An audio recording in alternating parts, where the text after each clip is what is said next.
Fashion advantage over any of the other audiences. You win. Make sure that you didn't miss my #1 fashion tip.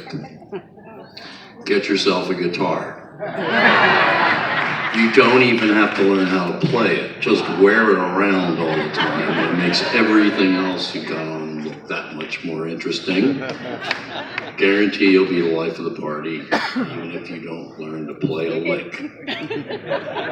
This is the Q&A portion of the program. If you manage to find your way to the iPad that we had in the lobby, you could ask me a question, and if the question fit within 15 seconds and made sense, then maybe I'll answer it. So let's find out. Question #1. Hey Todd, as a dog rescuer myself, I was curious about what kind of dogs you have and if you rescued them. My girlfriend was a dachshund fan. She just wiener dogs all day long, and that's the only kind of dog she would be happy with. But we essentially have decided that we will no longer buy any sort of kennel bred or specially bred dogs. We only get our dogs from the shelter.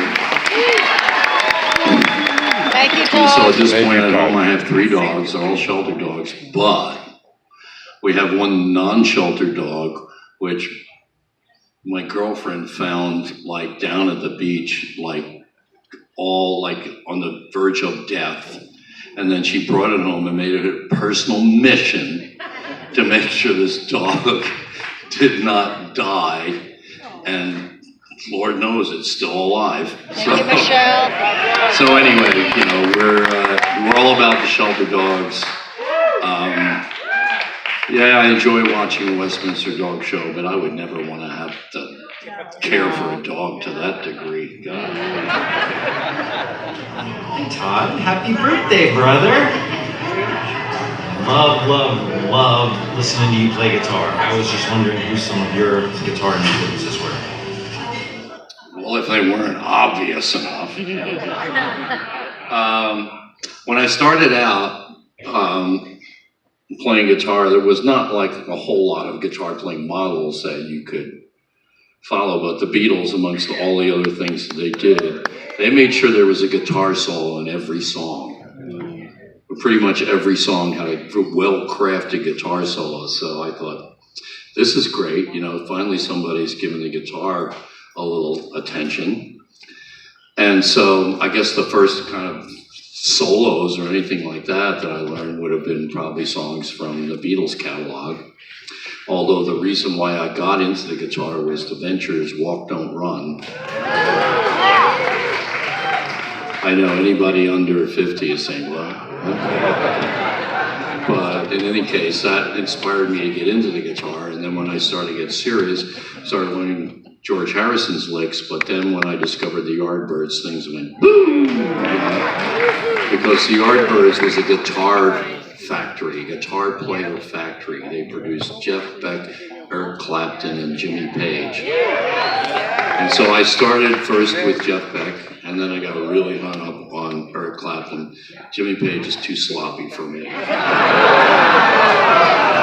Hi, Todd. I want to know who does the laundry when you're on tour, who and where. Thank you. Well, if I do laundry, it's usually in the sink or the tub. And it'll be some small items. I've made it known to anyone who, wants to gift me anything that the ideal gift for me is socks. So I essentially have like a trunk load of socks now, which means I never have to wash the socks. I just wear them until they look a little thin, or they get like crusty and stand by themselves, and then I just toss them and go on to the next pair. Hey Todd, this is Frankie C.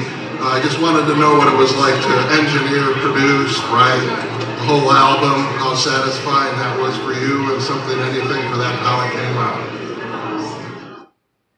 Well, it was kind of the fact that my other records were not that like ragingly popular that allowed me to have like the idea that I could play everything because who would care anyway?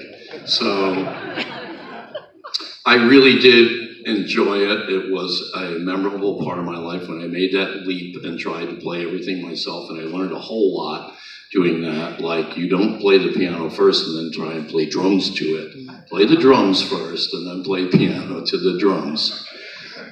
Just a little tip for any of you who are doing some home recording tomorrow or whatever. But yeah, something, anything, and even today, as you all obviously know, I do records where there's nobody involved but me. But I am now in a collaborative phase, so there's more collabs coming.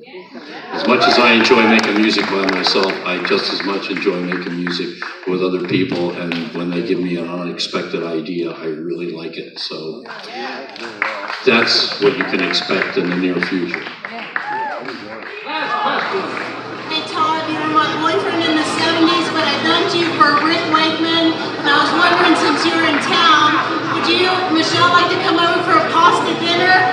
See ya, happy birthday.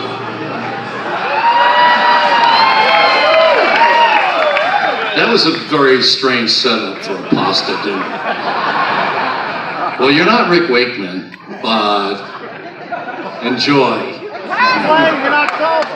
I have to say that I had never met Rick Wakeman before, but I was in London and I did a radio show, and Rick Wakeman was one of the other guests on the show.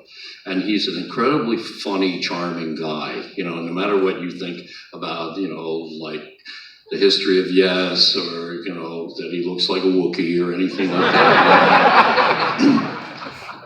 He was, you know, I had never met him before. I had no idea, but they said, you know, he's a really droll person and he's very funny, doesn't take himself seriously, and I had a great time on that show with Rick Wakeman. So, pasta or otherwise, Rick Wakeman's pretty cool. Now let's play some music.